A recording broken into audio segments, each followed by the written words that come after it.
तो अक्टूबर के monthly transit के बारे में हम चर्चा करेंगे इस वीडियो में। और अगर आपका मिथुन लगन बनता हो तो ये वीडियो आपके लिए ही रहेगा।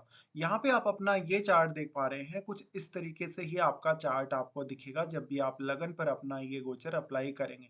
यहाँ पर देखिए, ये कुछ इस तरीके की जो प्लेसमेंट आपको नजर आ रही है विभिन्न भावों में, ऐसा ही कुछ इनका प्लेसमेंट रहने वाला है। हालांकि मंथ के मध्य में कुछ ग्रहों की गोचरी व्यवस्था बदल भी सकती है।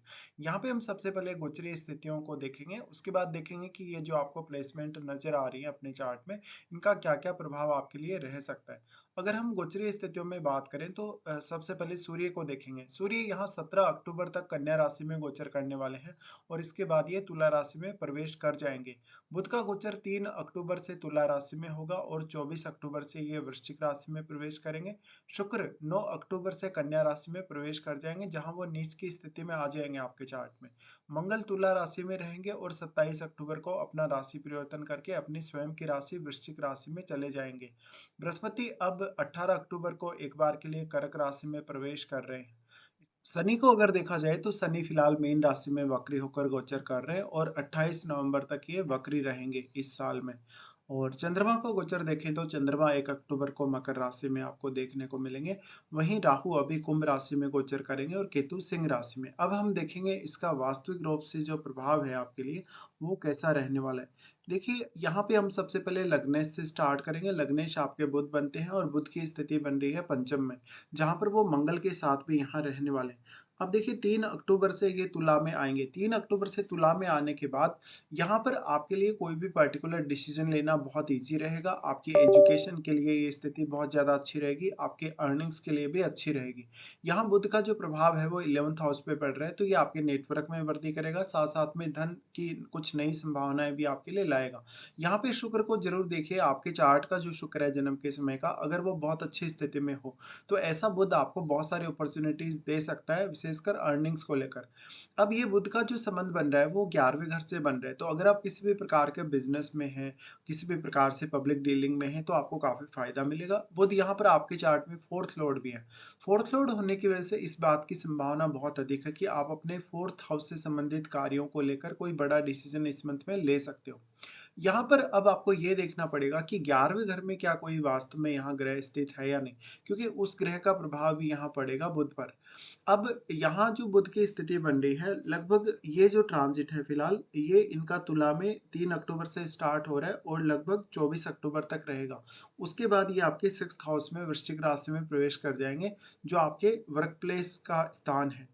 6th हाउस में इनका प्रवेश होना आपके लिए काम को बिल्कुल ईजी कर देगा, क्योंकि वैसे देखा जाए तो बुध एक डुअल प्लैनेट है और बुध काफ़ी ज़्यादा आपको क्षमता प्रदान करेगा। जो भी समस्याएं, जो भी प्रकार की कुछ दिक्कतें आपको 6th हाउस को लेकर हैं, ऐसे में आपके ऊपर कोई कर्ज है, लोन वगैरह ले रखा है, या कोई भी प्रकार से अन्य प्रकार से आपको कोई आर्थिक रिस्क अपने लिए लेना है, तो ऐसे में आपकी बुध काफ़ी हेल्प कर सकता है। क्योंकि बुध आपका इंटेलिजेंस भी दर्शाएगा, आपकी योग्यता को भी दर्शाएगा। ऐसे में आप अपनी पूर्ण रूप से क्षमता का प्रयोग कर सकेंगे। आपके लिए कोई भी कंपटीशन वगैरह फाइट करना भी इजी हो सकता है। यहाँ पे फिर बुध संबंध बना रहे 12th हाउस से, तो 12th हाउस में बैठे हुए ग्रह का प्रभाव भी यहाँ पड़ेगा बुध पर। लेकिन वास्तव में बुध आपको कुछ फॉरेन से कनेक्शन दे सकते हैं और यहाँ वो 12वें घर को प्रभावित कर रहे हैं। तो अगर आपका कोई बिजनेस और बिजनेस का संबंध अगर विदेश से है, इंपोर्ट एक्सपोर्ट वगैरह आप अगर करते, तो यहाँ पर इनका प्रभाव काफ़ी ज़्यादा अच्छा रहेगा। इसके साथ साथ आपके 6th हाउस में बैठे हुए ग्रह को जरूर देख लीजिएगा। जो भी आपके जन्म के समय का ग्रह होगा उसके साथ यहाँ बुध की युति बनेगी। उसके बाद हम यहाँ से आगे बढ़ जाते हैं और चंद्रमा के बारे में देखते हैं। चंद्रमा का गोचर देखेंगे तो इस मंथ में आपके अष्टम में चंद्रमा गोचर करते देखेंगे। अष्टम का चंद्रमा आपके लिए काफी सारी नई संभावनाएं लेगा, विशेष तौर पे माता पिता से धन के रूप में फायदा होने का, या आपको कोई भी प्रकार से सडन कोई आर्थिक रूप से बड़ा चेंज, या फिर यहाँ पर अगर आप मैरिड हैं तो आपके इन लॉज की तरफ से आपको विशेष सपोर्ट मिलेगा। चंद्रमा अष्टम में होने का मतलब है आपके माइंड को ये काफी डीप बनाएंगे। यहाँ पर आपको बहुत ज्यादा सोचना या विचार करना पड़ सकता है किसी भी पर्टिकुलर विषय या बात के लिए। ऐसे में आपके मन को यहाँ कुछ हद तक गहराई मिलेगी। अगर आपका संबंध काम का अष्टम भाव से है तो यहाँ पर आपको काफी हेल्प मिलने वाली। अष्टम का चंद्रमा वैसे थोड़ा अच्छा नहीं मानते, क्योंकि ये बहुत ज्यादा स्ट्रेस क्रिएट करता है। तो यहाँ जरूर देखिएगा कि आपके अष्टम भाव पर कौन कौन से ग्रहों का प्रभाव है आपके चार्ट में जन्म के समय का। उसके बाद चंद्रमा यहाँ प्रवेश करेंगे आपके नवम में, जहाँ पर वो आपको फैमिली सहित दूर की यात्रा दे सकते हैं। काफ़ी ज़्यादा दूसरे कल्चर या दूसरे धर्मों की तरफ अट्रैक्ट कर सकते हैं यहाँ पर, क्योंकि राहु ऑलरेडी गोचर कर रहे हैं, इसलिए भ्रमण की इच्छा आपकी बहुत ही ज़्यादा रहेगी। फिर चंद्रमा यहाँ रहेंगे तो क्योंकि वो थर्ड हाउस पर अपना प्रभाव डालेंगे, लेकिन राहु के साथ होते हुए चंद्रमा का उतना स्ट्रॉन्ग प्रभाव यहाँ नहीं रह सकेगा। तो अब थर्ड हाउस के लिए आपका एफर्ट बढ़ जाएगा। उसके बाद चंद्रमा आ रहे हैं 10th हाउस में, जहाँ पर वो आपको कार्य क्षेत्र के लिए कुछ चिंता दे सकते हैं। यहाँ पर अपने बॉस या अपने कलीग्स के साथ आपको विशेष तौर पे कुछ दिक्कतें आ सकती हैं। चंद्रमा जब आपके उसके बाद 11th हाउस में प्रवेश करेंगे तो ये स्थिति बनेगी लगभग 7 या 8 तारीख के आसपास। ऐसे में आपके लिए फिर से एक नई अपॉर्चुनिटी आपको मिल सकती है अर्निंग्स वगैरह को लेकर। तो चंद्रमा की स्थिति ज़्यादातर जो सबसे ज़्यादा आपके लिए फेवरेबल होगी, वो अष्टम में भी चंद्रमा फेवरेबल हो सकते हैं कुछ हद तक, अगर आपके किसी अन्य प्लेनेट का यहाँ प्रभाव नहीं है। और यहाँ पर फिर 11th हाउस में आने के बाद भी चंद्रमा का रिजल्ट आपके लिए काफ़ी बेहतर होगा। और उसके बाद हम देखते हैं सूर्य के गोचर को। सूर्य आपके 4th हाउस में गोचर कर रहे हैं। सूर्य यहाँ कन्या राशि में यानी बुध के घर में स्थित है, और इनका ये गोचर लगभग देखा जाए तो 17 अक्टूबर तक ये कन्या में रहने वाले। 17 अक्टूबर तक के लिए वो आपको करियर में काफ़ी सपोर्ट कर रहे हैं, क्योंकि इनका प्रभाव आपके 10th हाउस पर है, जहाँ पर अभी शनि वक्री होकर गोचर कर रहे हैं। तो ये समय आपके लिए करियर में कुछ बड़े डिसीजन लेने का है। करियर में आप अगर स्विच करना चाहते हैं, करियर को किसी भी तरीके से बदलना चाहते हैं, या अपना नया-नया करियर अगर आप स्टार्ट कर रहे हैं, तो ये बहुत ही बेहतरीन समय होगा।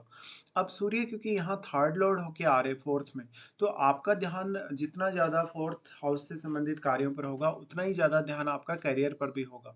यहाँ पे सूर्य आपके मान-सम्मान और आपकी प्रतिष्ठा के लिए भी आपको काफ़ी तेज़ी से आगे बढ़ा सकते हैं, क्योंकि शनि यहाँ बैठे हैं। बट शनि वक्री होने की वजह से उतना ज़्यादा प्रभाव आपके 4th हाउस पर नहीं डाल पा रहे। इसलिए यहाँ सूर्य का प्रभाव ही काफ़ी ज़्यादा रहेगा, और वैसे भी शुक्र के साथ सूर्य बैठे हो, तो सूर्य यहाँ शुक्र को भी काफ़ी ज़्यादा प्रभावित करते हैं। अब क्योंकि सूर्य थर्ड लॉर्ड है, इसलिए आप दोनों ही प्रकार से 4th हाउस या 10th हाउस से जुड़े हुए कार्यों को काफ़ी इजीली कर पाएँगे। सूर्य एक विशेष प्रकार की एनर्जी है, एक विशेष प्रकार की ऊर्जा है। अगर आपका घरेलू कोई काम है जो आपसे नहीं निपट रहा, बहुत लंबे समय से आपका कोई भी पेंडिंग काम है, तो उसको आप अभी ध्यान में ला सकते हैं। सूर्य फिर यहाँ से अपना राशि परिवर्तन कर लेंगे और आपके पंचम में चले जाएंगे। पंचम में जो इनकी स्थिति बनेगी लगभग 17 अक्टूबर के बाद बनेगी। 17 अक्टूबर के बाद आप ये देखेंगे कि आप डिसीजन लेने में थोड़े फास्ट हो जाएंगे। यहाँ पर कभी कभी थोड़े आपको ईगो प्रॉब्लम्स आ सकती हैं। यहाँ पर संतान के साथ उतने अच्छे रिलेशन नहीं दिखते। डिसीजन लेने में आप काफ़ी ज़्यादा तेज तर्रार होंगे, और सूर्य का प्रभाव फिर पड़ेगा इनके उच्च के भाव पे। यहाँ उच्च के भाव यानी उनकी उच्च की राशि मेष राशि पर जब सूर्य का प्रभाव पड़ेगा, तो ये आपके मान सम्मान में वृद्धि करेगा, पॉपुलैरिटी में वृद्धि करेगा, और आपको नेटवर्क को बड़ा बनाएगा। ऐसे में आप दूसरे लोगों से बेहतरीन तरीके से जुड़ पाएंगे और उनके साथ कहीं ना कहीं इंजॉय कर पाएंगे अपने समय को। यहाँ पे बट जो सूर्य है वो थर्ड लॉर्ड बनते हैं आपके चार्ट में, तो ऐसे में आपकी अर्निंग्स को भी यहाँ सूर्य सपोर्ट करेंगे, और साथ साथ में आपकी प्रतिष्ठा मान सम्मान या लोग आपकी बातों को कहीं ना कहीं नज़रअंदाज ना करके आपकी बातों पर लोग अमल करें, क्योंकि सूर्य का 11th हाउस से कनेक्शन है, तो लीडरशिप के अच्छे गुण प्रदान करता है, और साथ साथ में मान सम्मान को भी बढ़ाता है। तो पंचम में सूर्य का आना कहीं ना कहीं आप डिसीजन काफ़ी फास्ट ले सकेंगे। आपके लिए क्या गलत है क्या सही है ये सब आप इजीली पहचान सकेंगे। भले ही यहाँ सूर्य नीच के हो रहे, लेकिन फिर भी यहाँ सूर्य काफ़ी बेहतर रिजल्ट्स ला सकते हैं। इसके लिए आपका शुक्र मजबूत होना जरूरी है चार्ट में। उसके बाद यहाँ हम देख लेते हैं शुक्र को। शुक्र यहाँ पर आपके चार्ट में देखा जाए तो वो पंचम घर के स्वामी और 12वें घर के स्वामी है। फिलहाल ये नीच के होकर 4th हाउस में गोचर कर रहे हैं आपके इस मंथ में। तो 9 अक्टूबर से ये आ जाएंगे आपके 4th में। 9 अक्टूबर से 4th में आ रहे हैं, तो देखिए घर परिवार के लिए कोई बहुत बड़ा खर्चा हो सकता है, विशेषकर अपने माता पिता के लिए भी आपका कोई खर्चा हो सकता है, और कुछ लग्जरी वस्तुओं के लिए आप यहाँ ट्राई करेंगे। अब क्योंकि शुक्र 12वें घर के लॉर्ड है, ऐसे में जो लोग विदेश में रह रहे हैं, विदेश में जो लोग सेटल्ड हैं, उनकी लाइफ यहाँ ज़्यादा बेहतर होगी, भले ही उनके थोड़ा पैसे का खर्चा ज़्यादा रहेगा। शुक्र यहाँ पर अब आपके चार्ट में कौन कौन से ग्रहों से प्रभावित हो रहे हैं, वास्तव में ये आपको देख लेना होगा। यहाँ पर हालांकि सूर्य से जरूर शुक्र प्रभावित हो रहे हैं, तो यहाँ जिन लोगों का भी कहीं ना कहीं शुक्र और सूर्य का ऑलरेडी संबंध बन रहा है, उनके लिए भौतिक सुख सुविधाओं के लिए ये अच्छी स्थिति है, क्योंकि सूर्य थर्ड लॉर्ड होने की वजह से आप ज़्यादा से ज़्यादा एफर्ट कर सकते हैं, प्रयास कर सकते हैं। तो शुक्र का यहाँ होना मोस्टली कहीं न कहीं धन और लग्ज़री की तरफ आपको काफ़ी तेज़ी से आकर्षित करेगा और आपके लग्नेश के घर में ही यहाँ शुक्र होंगे। ऐसे में दूसरे प्लैनेट्स का प्रभाव यहाँ 4th हाउस पर है, तो आपको वो ज़रूर देखना चाहिए। शुक्र अगर देखा जाए तो यहाँ जो गोचर कर रहे हैं लगभग इस मंथ में ही बाद में इसी साइन में यानी 4th हाउस में ही रहने वाले हैं। उसके बाद हम देखते हैं मंगल को। मंगल आपके 6th लॉर्ड हैं और 11th हाउस के भी स्वामी हैं। मंगल का गोचर देखा जाएगा तो वो पंचम भाव में फिलहाल गोचर कर रहे हैं, जहाँ पर वो उसके बाद 27 अक्टूबर तक तुला में रहने के बाद अपने घर में 6th हाउस में प्रवेश कर जाएँगे। मंगल का पंचम का गोचर काफ़ी अच्छा रहेगा, अपने से बिल्कुल ऑपोज़िट और यहाँ पर वो अपने से 12वें में बैठे हैं।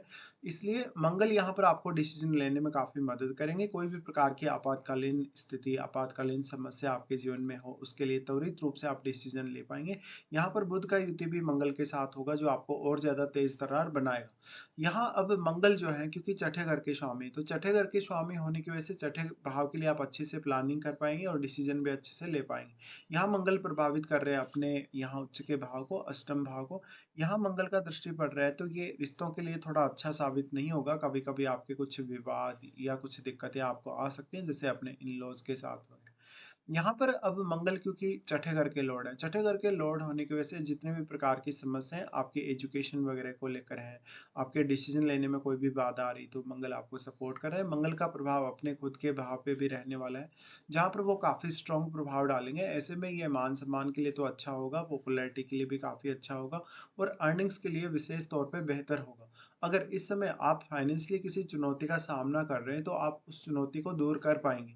मंगल का प्रभाव फिर 12वें घर पर भी है, जो कि मैरिड लाइफ के लिए उतना अच्छा नहीं माना जाएगा, लेकिन अगर आपका फॉरेन कनेक्शन है किसी भी तरीके से, अर्निंग्स को लेके, किसी भी तरीके से अपने करियर वगैरह को लेके, तो यहाँ पर मंगल का रिजल्ट काफ़ी बेहतर हो सकता है।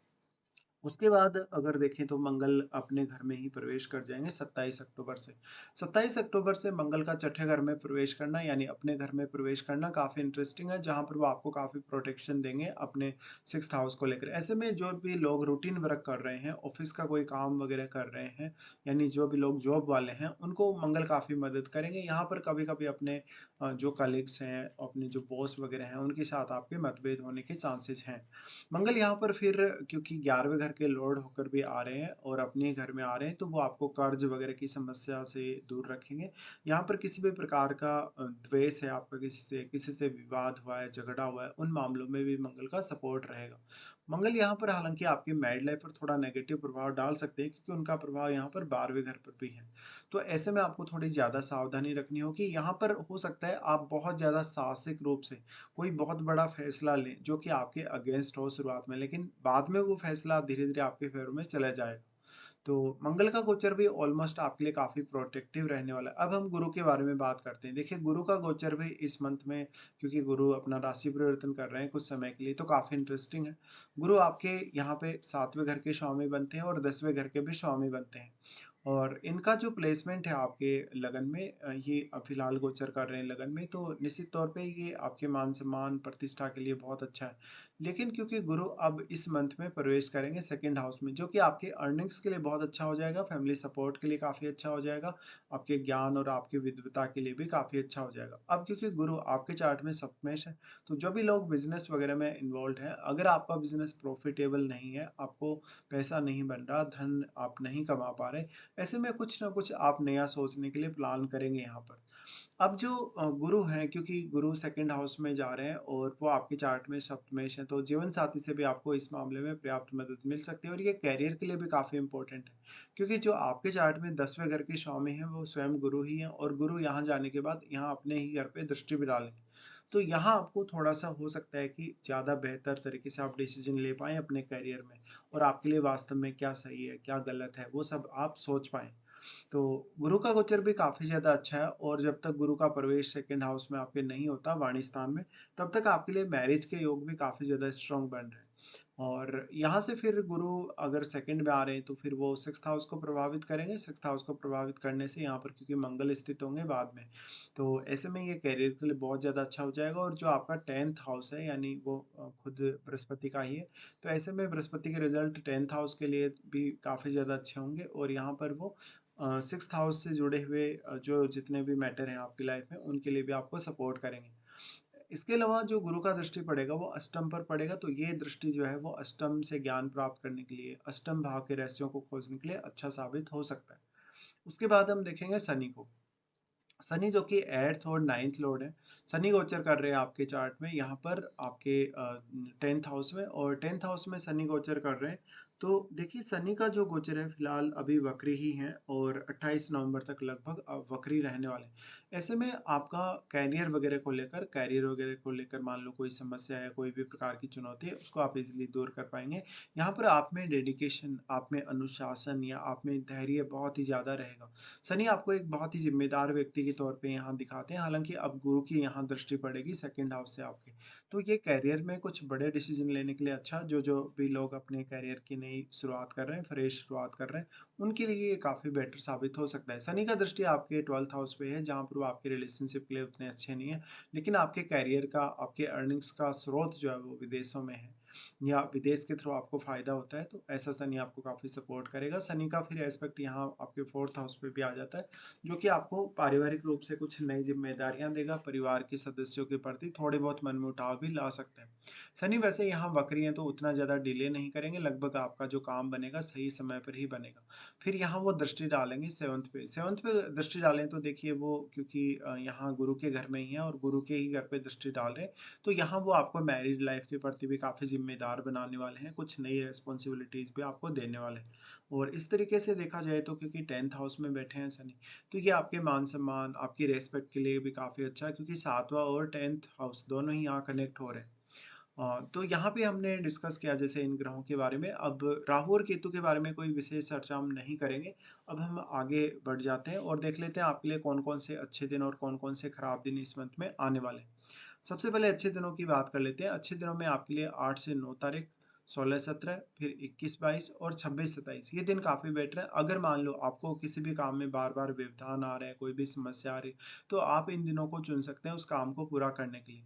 इसके बाद हम देखते हैं कुछ खराब दिनों को। खराब दिनों में देखा जाएगा तो सबसे पहले चंद्रमा जब वृश्चिक में गोचर करेंगे तो 23 से 25 तक ये स्थिति बन जाएगी। अब ये दिनों में आपको स्ट्रगल बहुत ज़्यादा करना पड़ सकता है। चंद्रमा जो यहाँ होंगे वो नीच की स्थिति में भी होंगे, तो लगभग आपका एफर्ट यहाँ डबल हो जाएगा। उसके बाद चंद्रमा जब आपके 8वें घर में प्रवेश करेंगे, कैप्रिकॉर्न में ये जाएँगे, तो 1, 2 और 28 से 30 तारीख तक ये दिन कुछ खराब रहेंगे। इस समय ज़्यादा स्ट्रेस रहेगा, लेकिन एक्साइटमेंट उतना ज़्यादा नहीं रहेगा, तो इससे आपको हर काम में देरी होगी। चंद्रमा का जो ट्रांजिट है फिर जैसे टॉरस में, तो ये 10 और 11 को ये समय बनेगा आपके लिए, यानी 2 दिन तक इनका ट्रांजिट वृषभ में है। और ये समय में कहीं न कहीं आपको ज़्यादा सोच-विचार करना पड़ सकता है। क्रिएटिव तरीके से तो ये जो स्थिति है वो काफ़ी बेटर होगी। बट यहाँ पर बहुत ही सोच-समझ कर, बहुत ही बड़े जो निर्णय हैं आपकी लाइफ़ में, उनके लिए किसी न किसी का फैमिली मेंबर्स का सपोर्ट लेके आप काम करें, तो ज़्यादा अच्छा कर पाएँगे। तो ये कुछ आपके लिए खराब दिन भी हैं। फिलहाल हम वीडियो में पूरा डिस्कस कर चुके हैं। फिलहाल आपको वीडियो देखने के लिए धन्यवाद।